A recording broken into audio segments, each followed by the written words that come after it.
নমস্কার বন্ধুরা, মলি ব্লগে তোমাদের সকলকে স্বাগত। আজ দীর্ঘ কয়েক মাস পর আবারও ফিরে আসলাম ইউটিউব জগতে তোমাদের সঙ্গে। মালদা থেকে কোচবিহারের বিশাল বড় রাসমেলার সংক্ষিপ্ত একটা বিবরণ দিতে। তো বন্ধুরা, পরিশেষে কোচবিহারে পৌঁছেই গেলাম। বরের অনেক আশা, এবার শ্বশুরবাড়ি গেলে কোচবিহারের রাসমেলায় যাবেই।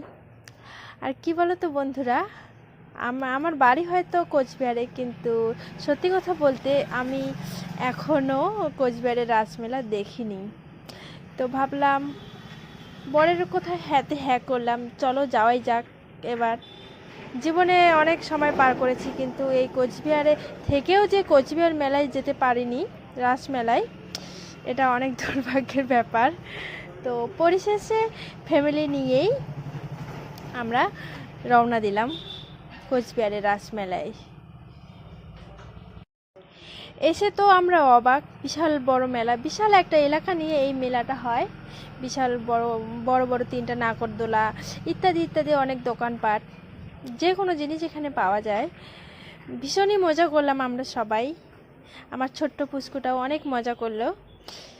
আমরা বেরিয়েছিলাম সকাল 8টা সাড়ে 8টার দিকে, আর পৌঁছেছিলাম প্রায় 1টা-1.5টার দিকে। ট্রেনে গেছিলাম, লোকাল ট্রেনে।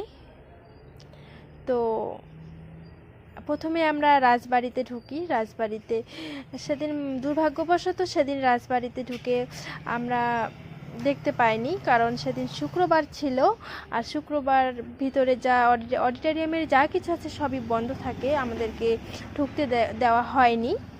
তো আমরা ঢুকতে পারিনি, ভিতরে যা কিছু আমরা দেখতে পাইনি রাজা মহারাজের।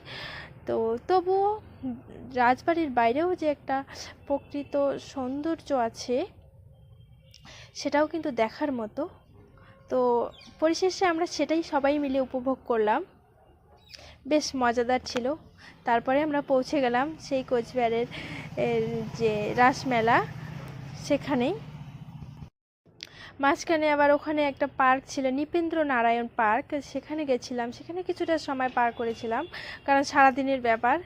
আর মেলা ভেবেছিলাম মেলা একটু বিকালের দিকে ঢুকবো, তো সেই সময়টা তো পার করতে হবে। মাঝখানে দুপুরবেলা হোটেলে খাওয়া দাওয়া করে বেশ জমিয়ে আমরা বেরিয়ে পড়েছিলাম মেলার দিকে।